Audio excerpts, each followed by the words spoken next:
Hordoftotaaf dhaggeeffattoota raadiyoo sagalee walabummaa Oromiyaa jaallatamoo oolmaa bultiin isaan nagaa sagantaa tamsaasa kallattii raadiyoo sagalee walabummaa Oromiyaa kamisa adoolessa bultii 15 bara 2021 ammaan kana aanfanneetii jirra. Turtiin keessan agamaa'ee kurfii keenyaatti nu faana haa ta'uuf kan isin hawwatu ana xiiqii dhugaasaatii itti dhiyaadha. Kabiyya ala jiru kabiyya keessa jiru afaan qofa waraan bilisummaa Oromoo cinaa dhaabbannee jechuu qofa osoo hin taane qaama hirmaachuu hin dandeenye ka humni isaa keessaa hin eeyyamne dinagdeedhaan cinaa dhaabbachuu galaata ofii qaba. Qaamni isaa eeyyamu ammoo qarqara isaa ilaaluu hin qabu eenyumaafuu dhiisuu hin qabu itti of wareeguu qaba waraan bilisummaa Oromoo cinaa dhaabbatee. Tigraay afaan tokko dubbatu walii galu waan walii galatan hojii irra oolchu. Kan keenya kanatti qabanne ammanni guddaan kanaan dura bilisoomna hin bubbuulu halkan tokko hin bulu halkan tokko nuti sa'aatii 3-4 nuti fudhatu bilisummaadhaaf garumaa inni nuti bakkanee qabne jedhu. Sagaleeleen ammaan kana wal jala san dhageessifne kunniin gara lixa Oromiyaa fi kaaba Oromiyaa konyaa wallootti kallattiin bilbilee odeeffannoo argannee fi marii bal'aa qabxiilee akka irratti Oromoota lama waliin tolfanne keessaa ijoo dubbii seensaa fudhannee isan dhageessifneedha. Guutuun odeessaa fi marii Oromoota lameen waliin tolfannee kanaas sagantaa kana keessatti hammatameera. Ammas marroo lammeessituuf turtiin keessan hanga maayii kurfii keenyaatti nu faana haa ta'uuf irra deebiin isan hawwataa. Jalqaba irratti gara kaaba Oromiyaa konyaa wallootti bilbiluun dhimma wal waraansaa humna TPLF fi humna nafxanyaa takkaa'uu Koloneel Abiy gidduutti deemaa jiru walqabatee haalli hawaasni Oromoo walloodhaa mudataa jiru maal fakkaata? Akeekiif galmi qabsoo bilisummaa Oromoo eessa? Hawaasni Oromoo qabsoo barootaaf geggeessaa ture kana galmaan ga'uuf maal godhuu qaba? Maaltus agammaatti gufuu ta'ee galma ga'iinsa qabsoo bilisummaa Oromoo sakaalee jira gaaffilee jedhaniif kabiroo kaasuun gaaffii Oromticha walloo gaafannee fi yaada takkaa'u deebisaa isarraa arganne isiniif dhiyeessuun saganticha saaqan sunis muuziqaa ce'umsaa kana booda eegala.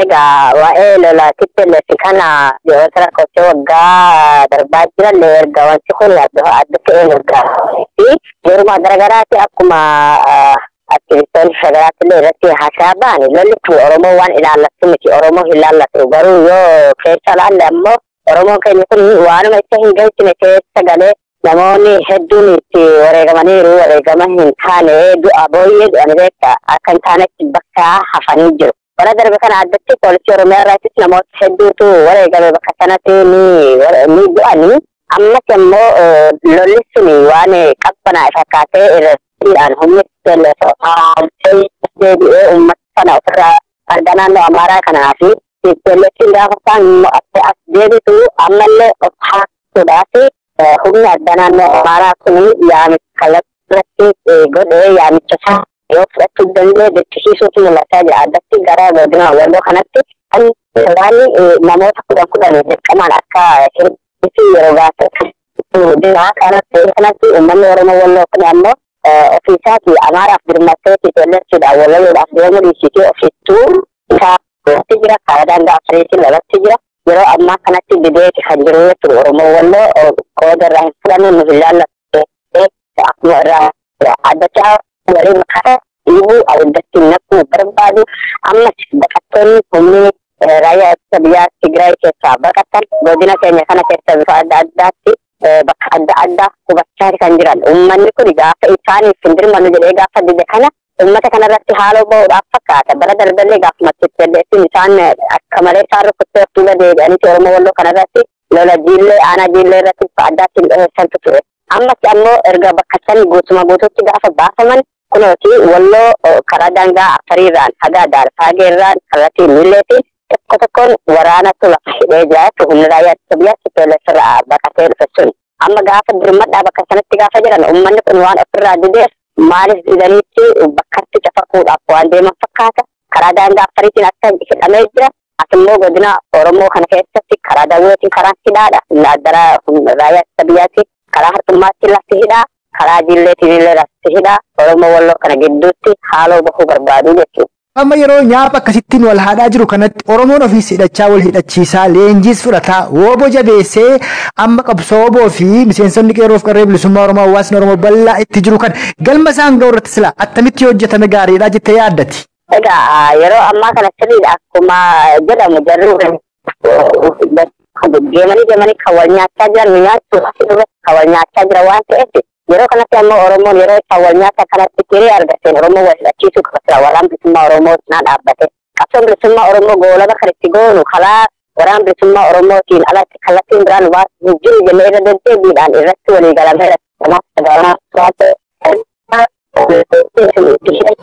hayyoon biyya alaatti jiran kanneen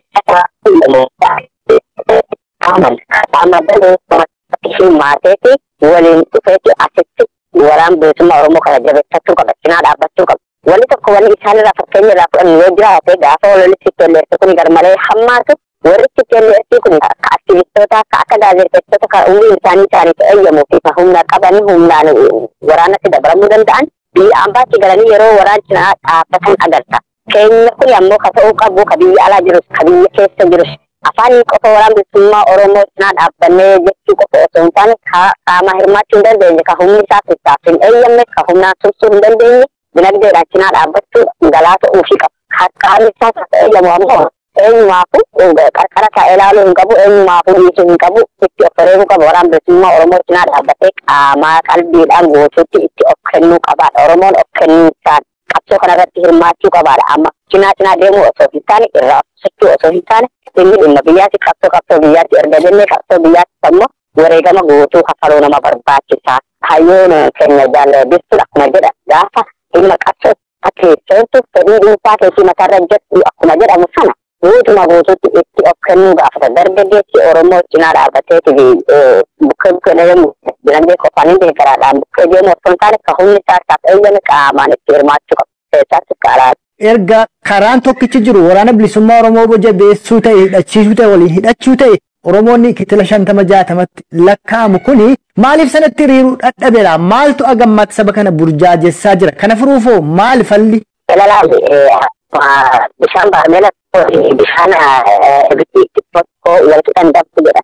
Uummanni Oromoo kunuutiin mata tolleessu jechuun hanqisanii waa walqixa darbee walqixa yeroo tokkotti wal faana hin ka'u jechuudha. Bishaan baarmeela tokko dafee yoo erga ho'e achirraa qabbanaa isaa ulfaataa. Bishaan siniin tokko ammoo ammuma qawwee fi ammoo midhaan keessoo agarsiisa. Garuu keenya kun ammoo adda isa godhu hayyoota warri jedhamu silaa waan irraa eegamu akka isarraa eegamutti qabsoon Oromoo beekee qabsoo sabaattiin makamti taanaan dhibbatti of kennuu qabda cinaa deemuudhaan osoo hin taane qabsoo Oromoo kan duuba laaffisaa as ga'e kan har'allee nu laamsheesse warra bukkee deemu dhibbatti of hin kennine sabaaf jecha. Kan itti mul'achaa jireenya booruu bilisummaa keessa ni jiraadha. Gaafa bilisoomsine biyya keessa akkasii ni jiraadha jechaa qaama hir'uudhaan gaafa qabsoo keessa seenan qabsoo kan akka kanatti laaffisan jechuudha. Qabsoon ka gaafa inni sabaadhee biyyaa dhibbatti of kennee ani booruu ni jiraadhaadhaaf osoo hin taane seenatti yaadaatu sabni nagaadhaan bilisummaadhaan haa jiraatu jechaadhaaf dhibbatti nama of kennuu isa gaafata. Uummanni Oromoo kana dhabeeti yoo jenne kana hin dhabne ni qaba. Garuu ammoo warra fakkeesseeti isaan kan waliin wal fakkaatee warra dhibbatti of kennu kana waliin wal fakkaatee kacinaa deddeemutu heddummaatee beektaa yeroo ammaa kana keessattuu amma biyya ambaatti yoo laallu olola garaagaraa uummata afaan faajjechuu kunigaa qabsoon bilisummaa Oromoo goolabarra yeroo geesseef kana waraana bilisummaa Oromoo yeroo itti xumura itti gochaa jiru kana keessatti nuti boorutti keessa jiraachuudhaaf har'a waa fakkeessuu qabnaa qoodarraa fudhachuu qabnaa jechuudhaani cinaa deemanii isaati afaan faajjii uummata irratti uumanii jettu kun immoo qabsoo Oromoo ni laaffisa hagamuu immoo nutti wallee malee qabsoon bilisummaa Oromoo goolabarra geesseetu waan duuba deebi'uu hin qabu jechuudha. Uummanni kun kanaaf afaan faajjii hin qabu tokko kan baasu karaa waraana bilisummaa Oromootti erga jenne qaamaa fi qalbiidhaan qajeelfama waraana bilisummaa Oromootiin irraa deemuu qabna. Yeroo tibba kana ammoo biyya ambaa keessatti yeroo hayyoonni walitti dhufanii nuti dhimma siyaasaa nuti irraa dhimma baha waraana bilisummaa haaloloo qofa yeroo itti jedhafa akkasitti rageessaa maal jechuudha qabsoo Oromoo kana laafsheessu jechuudha. Afaan faajjessu jechuudha uummata. Erganii qabsoo kana uummata kana bilisoomsuudhaaf dhibbatti xumuratti godhu waraana bilisummaa Oromooti erga jenne siyaasa nuti hoogganaa ati waraanaan qofa lolli waraanni jechuun kana jechuun siyaasa nuti shifatti ajaja waraana bilisummaa Oromoo gaafa loluu bara siyaasa itti fayyadameeti siyaasa uummataatiif jecha kalolaa jiruun ture uummata kana karaa itti bilisoomsu waa gaafa kanagaa nuti isin hoogganaa jechuudha akka isaan jira kanatti siyaasallee nuti isin ajaja keenyaan deemtanii jechuudha jiraachuu kanaaf uummanni Oromoo dhibbaa dhibbatti yeroo ammaa kana qaamaa qalbii guutuudhaan itti of kennee cinaa warra deemu dhageeffachuu qabu isa jedhuun qaamsan qabaan. Sabni guddeessiif sabni bicuun dhugaadhumatti ol qixa dammaqiinsa hin qabaatu ammoo tarii kanarra TPLF kan adda godhu yeroo jalqabu akka TPLF itti raasaa seenanii lola jalqabanis kaayyoo qabanii galma qabanii waan qabsaa'aniif beekan qajeelaa ta'uu abaatu. Arras immoo yeroo deebi'anii falmatanii humna koloneel Abiyyiin of keessaa baasan akka Tigreetti kaayyoo isaanii beekanii galma isaanii beekanii lola kanatti jiru. Kan Oromootti gaafa dhufnu akeekiniif galmi qabsoo bilisummaa Oromoo qajeelaan beekamaan biyya Oromiyaa walaboomsuuf uummata Oromoo bilisoomsuu mootummaa birmaduu Oromoof Oromiyaa qabaatu ta'uun osoo beekamuu kara garaagaraa dhimma impaayera Itoophiyaa dimokiraatisuu gidduu buusuudhaan hawaasa waan burjaajessaa jira. Tarii kaayyoof galma qabsoo bilisummaa Oromoo tokkichatti amananii sanaaf ol duukaa yoo qabsaa'an inni kunoo attamitti ilaalama. Asirratti uummanni TPLF kun akka waan jabaa isaaniitti akka waan tokkummaadha ammoo akkanitti Oromoon keenya kunillee yeroo darbee yeroo hafartuu agartaa jechuudha.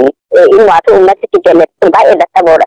Maaliif yoo naan jette mootummaa naannoo bakka sana gochaa jirutu mataasaatti isaatu fincile waan ta'eef ilmaahoo hamma baqatan sana baqachuu hin qaban ture. Sila Oromoon har'a osoo waraanni humni addaatis poolisiin idileetis haga kana waraan bilisummaa Oromoo cinaa jiraate hamma kana baqataa yookaan lama jette yoo laatte keessaa jechuudha. Ilmaahoo uummanni Tigraay kun amma injifatuun isaanii kun itti sirbuu osoo ta'an itti qaanfachuu qaban durumaahuu mo'atamuu hin qaban ture. As garagalchee yoo barata keenyaa yoo deebine tokkummaa yeroo jennu tokkummaadha akka qabsaa'u qabnu jaarmiyaan uummataaf hin qabsaa'a jedhee dhaabni uummataaf hin qabsaa'a jedhe yeroo ammaa kanatti waraan bilisummaa Oromoo dura dhaabatuuti kan isaan addatti bahu yoo jiraatte kun ofiitummoo qaanii caaluudha uummanni kana hin dhaga'u.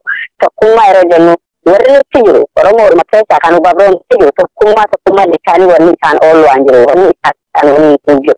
Tokkummaa yeroo jennu hiikaan tokkummaa kan waluu qabu qaama qabsoo waliin gaggeessuudha. Qaama irratti qabsoo san maal tokkummaa waan gaafannuuf hin qabnu. Qaama irratti qabsaa'aa jiru sana tokkummaa gaafachuu osoo hin taane Oromoo matee kan Oromoo keessaa ba'e Itoophiyaa dimokiraatisii jedhanii dhama'an sun isaan sanarratti nuti amma ka qabsaa'aa jiru. Waa'ee Itoophiyaa dimokiraatisii Oromoo yoo ilaalte gaafa darbii hamaa gaggeeffamaa biyyattii keessatti baheen gaafa sanallee warri Eertiraa Mirgaa hiree murteeffannaa isaanii murteeffatanii fokkatanii bahan. Yeroo ammaa kana ammoo warri TPLF kan Mirgaa hiree murteeffannaa isaanii murteeffatanii fokkachuutti deemanii jira. Nuti amma kan harkaafuu qabu warra nafsanyootaati jabaasanii jechuudha. Isaanuma kanaaf uummanni Oromoo hagamanattis wal quba qabaatee kan qabsoorra jiru. Dimokiraatisii jedhamaa jiru abdii uummata baargee gara warra isaatiitti darba asiraatti kanaaf uummanni Oromoo inni qabsoorra jiru waraan bilisummaa Oromoo cinaa dhaabbatee goola itti haa godhu. Hiika tokkummaadhaan gaafa wal kadhannu warree qabsootti jiran qofa. Warri waraan bilisummaa Oromootiin baasa jennee waliin sochoonu qofa isaan wajjin kan tokkummaa keenya kajabeeffachuu qabu. Tokkummaa qabsaa'otaa kajabeessuu qabnu malee yoo uummata isaan kan hirriibaa kaasaa jennaa yoo ka jennu ta'e eessa fagoodha. Isaan yoomuu hin amanan keessa waa barbaachuudhaaf waan ta'eef warra Itoophiyaa dimokiraatessii yoo kadhaattis kadhataman yoo itti himuuttis itti himamme beekaati malee qaballeessaa jiran wallaalanii jechi waan ta'eef wanni isaan kadhatamaa itti umrii gabrummaa ofirratti dheeressuuf tokkotti hin jiru tokkummaa jennee kaalallabuu qabnu warreen waliin qabsaa'aa jiru tokkummaa keenya jabeeffannee itti fufuudha kanuma. Tole dhugaadhumatti ulfaadhu qabxii kaafne hundumarratti yaada ijaaraa fi bal'aa yeroo takkaan barbaachisaa ta'e kan itti nuu qoodde egaa har'aaf marii keenya ni gabaabsina tarii waan naaf jettu gabaabsii waatti dabaladhu. Dhaamsi ani qabu uummata Oromootiin goola barra jirraa jajjabaadhaadha of qusatinaadha gaafa qabsoodhaaf of kennine of jiraachisuudhaaf boor bilisummaa keessatti jiraachuudhaaf sultaan sabni qananiidhaan haa jiraatu nuti biyyee taanee sabni qananiidhaan haa jiraatu. Seenaa gaarii haa ijaarruu jennee haa kaanuu jira.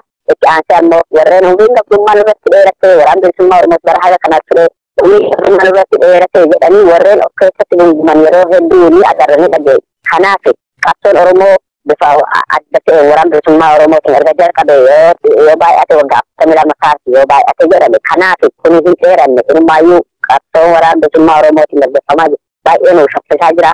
Haamilee nuuf ta'uu qaba uummata Oromootiin kan hin dhaamsaan qabu. hamlee keenya ol ka'uu qaba warreen waggaa dhibbaatti milamaatti bilisooma natti jiran warreen haga ammaatti illee bilisoomni waggaa dhibba lamaa olii lakkoofsisanii qabsoorra jiranii jiran nuti qabsoon keenya goola barra gaheera haa jajjabaannu wal cinaa haa dhaabbannu waraana bilisummaa Oromoo cinaa haa dhaabbannu hiika tokkummaa haa barruun jedha.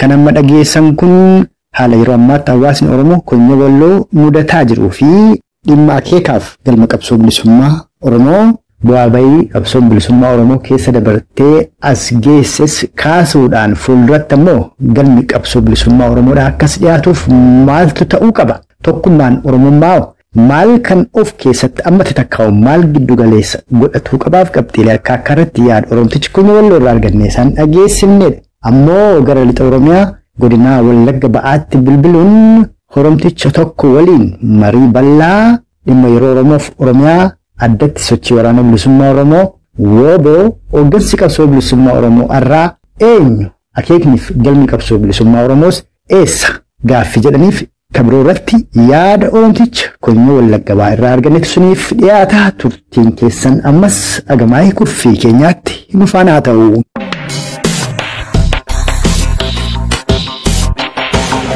Haalli wali garaa jiru wantoota yaaddoo biyyatti ta'anii biyya kana immoo kallattii qofaa itti harkisaa jiran keessaa tokkodha. Keessumattuu immoo uummata Oromoos kan xiyyeeffatee uummata Oromoo xiyyeeffataniiti maatii uummata Oromoo irratti kan hojjechaa jiran ta'uu isaati.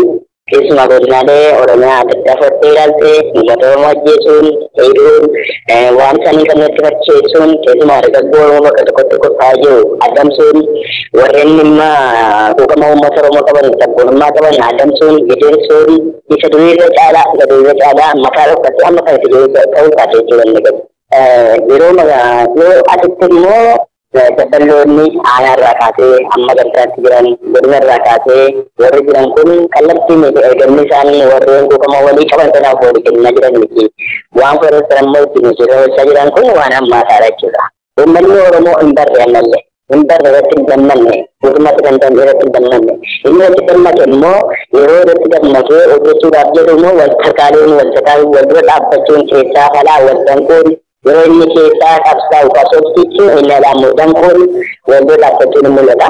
Kanaaf uummanni Oromoo kan gochuu qabu kanaan booda tokkummaa keenya cimsuudha. Tokkummaa gaafa jennu immoo tokkummaa afaanii otoo hin taane tokkummaa gochaan deeggaran yoo ta'e malee waan tokko kan ta'u fakkeenyaaf amma humni addaa madinu yookaan immoo liyyuu haydanii nuti jennu kun yeroo ammaa kanaatti mootummaa naannoo Amaaraatti ta'u sirrataa jira. Inni kun warra eenyummaa isaanii hin beekne eenyummaa isaanii kan hin beekne qabsoo keessatti maal akka bahu qaban yoo eessatti akkamitti eenyuuf qabsaa akka beekan warra hin beekne ta'uu isaanii kan mul'isu.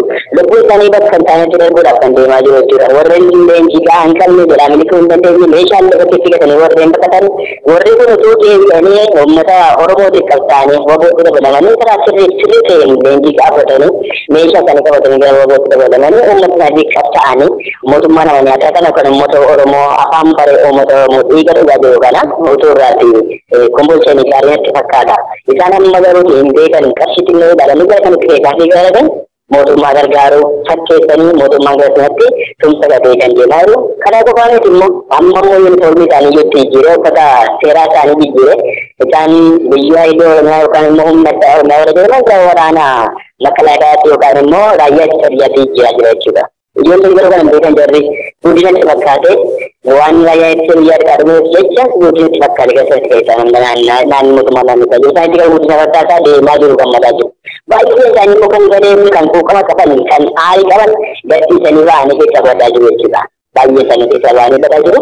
Inni kun dhugaan achitti gaafa keessaa namni sadii afurii yoo ta'e isaaniyyuu poolitaan keessaa sadanii galuu poolisii galuu dhugaan Oromoo immoo yoo itti garagaru yookaan itti mul'atu inni baay'ee qabatee saboo miti inni Oromoo ta'udha. Tokkummaan Oromoo isin kaaftan kun tokkummaa dhiigaa Oromummaadhaan qabnutti dabalataanii akeekaaf galma qabsoo bilisummaa Oromoo irratti sabni Oromoo guddeessu kun yoo tokkummaa qabaate fakkeenyaaf qabsoon Oromoo ganama yeroo eegalu hayyoonni Oromoo yeroo qabsoo kana bu'uureessanii elemoo qilxuufaa irraa kaasanii hayyoonni Oromoo warri baarotumsaa fa'aadha. Biyya Oromiyaa walaboomsuu uummata Oromoo bilisoomsuuf mootummaa birmadoo Oromiyaa dhaabbatu kan jedhu qabatanii ka'an. Har'a immoo waa'ee impaayera Itoophiyaa dimookiraatessuu fi wantoota kan biraallee warri qabatanii deeman namoonni maqaa ayyuudhaatan jaarmiyoonni siyaasaallee jiranii. Xaxaa akkasii keessaa beeksila Oromoon akeekaa fi kaayyoo galma qabsoo bilisummaa Oromoo dhugaa kan ayyoonni aarsaatti baasanii darbaniif arras waraanni bilisummaa Oromoo aarsaatti baasaa jiru kanarratti yoo walii galee deeme yeroo gabaabaa keessatti galma isaa ga'uu danda'a laata? Isa kanarratti maal jettudha gaaffiin koo? Yeroo gabaabaa keessatti galma ga'uu hin danda'ama. Waan tokko wanti nama danqu hin jiru. Rakkoo kana tokko hin jiru. Kan ta'uu qabu garuu maalinni keessa afalaa danqaan jiru kun dhaabbachuu qabu kan hin jireeti. Xiinxaltoonni siyaasaa biyya alaa jiran yookaan immoo biyya hambaa jiran waa'ee biyya keessa jiru haala biyya keessa jiru wantoota qabatamaa gadi fageenyaan beekan hin qaban. Irra keessoodha kan isaan beekan.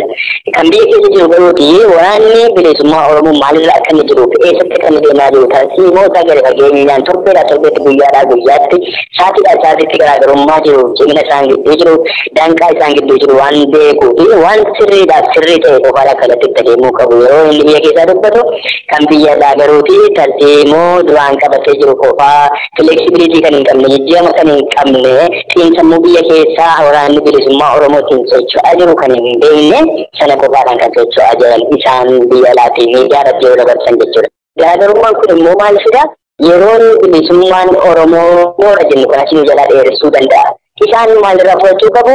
Odeessi biyya keessa jiru inni dhugaan miidiyaan sirriin odeessee darbuu yookaan immoo namoonni qabatamaadhaan ergaa sirrii wantoota isaa irratti lafa jiran biyya keessaa kennanii sirraa yoo fudhatee irraa kana ta'e ta'innaadhaan xiinxalaa siyaasaa ta'anii kan isaan ibsaa jiran miidiyaatti ba'anii dubbatan kun sirriidha. Kanaaf immoo maal gochuu qabu? Tasgabbaa'anii callisanii waan darbaa jiru kana biyya keessaatti dhaggeeffatanii waan gartoonni dhuguma qabsaa'ee uummata Oromoo mirga Oromoo kabachiisa jedheetti qabsaa'aa jiru afaan qawwee qofaadhaan firii dandeenya jedheetti qabsaa'ee jiru kana yoo danda'an qarshiidhaan akkuma jalqaban kanaan bira dhaabbatanii isaan tumsuun gaarummaa qaba afaanii callisanii yoo ta'e maleeti wanti biyya keessa jiru kallattii kamiyyuu yoo gidduutti bilisummaa dhaabbatanii biyya kanaa gonfachiisuu kan Oromoo bira immoo kan sabaaf sablammoota biyyatti gonfachiisuu danda'a kan jedhu shakkii tokko yoo qabu. Tole egaa ulfaadhaa yeroo baay'ee qabsoomtu bilisummaa Oromoo kuni akkan waan hooggansa hin qabneetti Oromoon jaarmiyaa akka hin qabneetti yerootti namoonni kaasan dhaga'aa jirra dhiyeenya kana akka miseensota qeerroof qarree bilisummaa Oromoo irraa hawaasa Oromoo irraa yeroo bilbilee odeeffannu dhageenyutti hoogganni qabsoo bilisummaa Oromoo irraa waraana bilisummaa Oromoo booda isaaniin dhaggeeffannee deemnaa jedhu isin attamitti beektu eenyu hooggansi qabsoo bilisummaa Oromoo irra akka keessanitti immoo galmi qabsoo bilisummaa Oromoo eessa? Oromoon arras impaayera Itoophiyaa dimokiraatessuuf aarsaa baasaa jira moo kanuma ayyoonni ittiin jalqaban biyya Oromoo Oromiyaa walaboomsuuf kan aarsaa baasaa jirtan? Waraanni bilisummaa Oromoo hooggansa mataa danda'e qaba tartiiboo fi tartiiba mataa danda'e qaba hooggansa mataa danda'e qaba amma kana waan tajaajilu hin beekani kanaaf itti namoonni baay'een gorsamu garamitti akka inni deemu hin beekani akkamitti hin deemu kan jedhu tartiiboo isaa tartiiboo ifaa fi ifa godha sanas immoo adda baasee namoonni tartiiboo sanatti siqanii itti maxxaqanii fuugatanii ittiin deemuu danda'a malee akkuma markeetii saree goote tartiiboo ittiin deemsisuun lafa shalaa'uu danda'a kana kan jedhu waan akka bilisummaa Oromoo tartiiboonni ittiin hoogganamu kana keessatti boojee isaan gargaaree kan hoogganaa jiru uummata Oromooti. Hooggansi tokko hooggan malee kan isaan irratti utubee qabee wajjin hin deemaa jiru uummata Oromoodha. Uummata Oromoo abbaa biyyaa ta'ee goota isaa kan ammoo goota kooti anaaf qabsaa'edheeti tartiiba isaanii kana wajjin utubee qabee kan jiru jechuudha. Geggeessa mataa isaa qabaatu malee geggeessa isaa wajjin immoo uummata Oromootu tumsee jira. Kanaaf amma akkaataa hubannoo fi dogoggora namoonni hubatanii tartiibuu adda bilisummaa Oromootu baasee isa bara 1990 tokko gaggeeffame sun yookaan immoo kattaatiin yeroo sana ta'e sun dabalataan ta'amma amma miidhaan fudhachiisuu jechuudha. Kanaaf namoota mukama qabanii fi dhimma uummata isaanii irratti mukama qaban malee inni waraana bilisummaa Oromoo kallattii kamiyyuu nama kamiifi ibsame kallattiin ittiin boonsuuf boris ittiin ittiin deemamu. Hayyoon isaa inni guddaan uummata Oromoo bilisoomsuu, uummata Oromoo tokkootu, daangaa uummata Oromoo kabachiisuu, uummanni Oromoo ofiisaatiin akka bulchu gochuudha kana kaayyoon isaanii jalqaba. Kana gochuudhaaf ga'umsaaf dandeettii guddaa kan qabuu fi ammas immoo agarsiisaa kan jiru jechuudha. Wanti ta'u ani wanta itti kaatu waraanni bilisummaa Oromoo kallattii kamiyyuu waraana kamii wajjin kan madaalan miti. dura nama dhibba lama kan hin taane waggaa lama sadii dura amma kumaataman kan lakkaa'ame inni kun maayil jaalalaaf fedhii waan qabuuf namni dirqamaan kottuu dhageessu hin jedhan jiru nama waan ta'e bu'ee itti dabalamaa itti dabalamee wajjin loolaa jiru wajjin cabsaa yookaan fedhii isaatiin tarsii immoo fi kaayyoo waraanni kun qabu hubatee kan gara isaatti godaane yookaan immoo gara isaatti deeme ofiisaatiin deeme ta'uu isaatti jechuudha. Inni kaan namni gidirfamee rakkoo argee jiraachuu dadhabee utuu hin taane baay'ee isaa fedhiidhaan uummata fedhiin gargaaree kan gara isaatti deeme ta'uu isaati jechuudha. Wanta jedhu uummanni keenya inni kaan meeshaa irratti kutunaa jiraatu malee inni kaan immoo walakkaa isaanii kan ta'u immoo hidhannoo malee siyaasaan meeshaa daawwitti ittiin qabsaa danda'u magaalaa keessaa ittiin qabsaa jira jechuudha. Kanaaf immoo riqicha ta'eetu waliin socho'aa kan jirudha.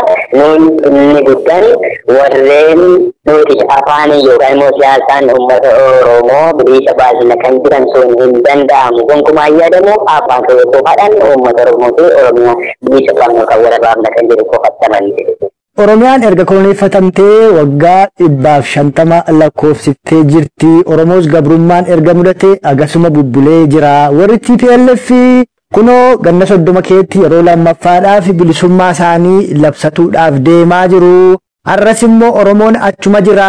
TPLF iyyuu Abiyyi faa darbattee deebitee dhuftee marroo lammeessituu fi Oromoo cabsuu dandeessi. Oromoon irra iyyuu qophaa'aa miti. Yookaan karaa kabraa immoo waraanni bilisummaa Oromoodhaa qabsoo bilisummaa Oromoo harkaa qabu iyyuu qophaa'aa miti. Sodaa jedhu faa yookaan ammoo attamitti akka ta'e hin beeku. Namoonni waan kan akka yaaddoottis kaasan hin jiru. Isin immoo kan isin jedhaa jirtan waraanni bilisummaa Oromoos hawaasni Oromoo biyya keessaas qophaa'aa ta'uu isaati. Dogoggorri kanaan dura turlee deebi'ee akka hin dhufne dubbataa jirtu. Mee isa kanarratti namoota yaaddoo akkasii qabanii fi waan nuun jettan nuun jedhaa dhumarratti dhaamsallee yoo qabaattan akka dhaammattan asumaanan dhireessinii kenna. Ayye wanti jedhamuree akka namni beeku barbaadu waan adda bilisummaa Oromoo qilleensa ilaallatee haala yeroo ilaallatee kan socho'u osoo hin taane qabsoo jalqabaa itti fufiinsaan caalaatti itti fufiinsaan dabalaa cimsaa kan deemu waan ta'eef yaaddoon tokko namni kan biraan uummanni Oromoo ta'e waa'ee Oromoo kan beeku tartiibuu isaa kan beeku waa'ee bilisummaa Oromoo kan beeku kamiyyuu yaaddoo hin qabu. Tartiibuun kan karaan duraarra cimsaa kan karaan duraarra ga'umsi isaa kan karaan duraarra jabaateeti kan jiru yoo ta'e inni immoo yeroo deebi'utti waliin agarruudha. Amma kanan bakkoota taateewwan bakka adda addaa ta'aa jiru kan diina isaarratti mo'ichi nu fudhachaa jiru kun wantoota mul'isanidha. Haa ta'uutii garuu amma fakkii nama gaaddisa waa'ee Tigree. Tigraay afaan tokko dubbatu walii galu waan walii galan sana hojii irra oolchu. Kan keenya kanatti qabanne ammanni guddaan. Kanaan dura bilisoomna inni bubbuulu halkan tokko bulu. Halkan tokko nuti sa'aatii 3-4 nuti fudhatu bilisummaadhaaf. Garumaa inni nuti bakka meeqanne jira. Oromoo taaneeti lagaa wal qoonnaa amantii wal qoonnaa immoo isa kanaaf inni kun abalunni sun sana immoo kan jenne deemaa gurraacha waliin jenna afaan tokko dubbachuun keenya nu biratti hiikoo hin qabu walii galtee hin qabnu afaan tokko dubbanne walii galtee hin qabu. Tigreen afaan tokko dubbattee walii galtee waan walii galtee sana achumaan icciitiidhaan qabatti sanaaниtu waggaa 30 keessatti yeroo lama bilisoomte. Nuun garuu waggaa 50 keessatti yeroo tokko bilisoomuu kan nuti jedhamne afaan tokko dubbanne walii galtee hin qabnu nutu diiga tokko nu dudduuba deebi'ee diiga wantoota mari'anne sana wantoota kallattii qabsiifne ejjennoo akka deemne Tiga dari dinas kerana dini mungkin segera nunu kerja. Faedah langgan tu, kamu faedah langgan gumpa mungkin satu ampai ada dah betul. Kan sudah kekana, okey sama saya demun, okey saya menurut saya demun. Kalau kita baca demun, kita dekat dinas dalam dinas sahabat itu orang mau dengan dinas sahabat itu kita akan maksa demun. Jadi kamu saya curah kayu kayaknya, isu makan kayu nak petiknya isu makan, kanan den negara fulda sih. Sekarang kanan misalnya ini cukup jadi. Ega amma ummanni keenya kayyaaddoo qabu yoo jiraate kan immoo dakki bara waggaan fariin kita sama qabsaa'u hin ajjeesu baranas kanumaa isaan bosona jiraatu kan jedhu yoo jiraate kanaaf yaadamee utuu hin taane waraanni adda bilisummaa Oromoo har'a utuu ka'ee galee magaalaa tokko keessatti rukutaa hawwate magaalaa guddaa tokkotti waan tokko raawwate jarreessan kun ammaaf ummanni keenya qophii ga'aa waan hin gooneefi uummata irraa rakkoo geessu uummata hedduu fixuu dandeessi kanaaf immoo nuun tartiimuudhaan karaa mata kaneen jala soomnee kuffisuu danda'uu qabna jala soomnee kuffisuu danda'uu qabna galatti jedhuun deemame maleeti saatiin humna dhabee yookaan immoo ga'umsa dhabee jechuudha. Wanti jedhamu nama tokkotti nama meeqa akka bosona duukaa fi gadi tarkaan qabaa gargaaraa sotti nu baatee isa isaa kaasuu baanne iyyuu harkaan duukaa fi gadi qabaa jiru duukaa fi gadi baqatti. Kanaaf sana kaasuu baannu ammoo ammam jabaatee kan jiru ammam gamsuma kan mul'isa garuu immoo uummanni keenya guutummaatti tokko ta'ee afaan tokko akkuma dhageenye dubbattee bakka bakkeetti yeroo nama bilisoomte immoo gara bakka nama fayyadu maaliin bilisoomne kan abaasa qabnaa jedha abaasa qabna abaasa tokko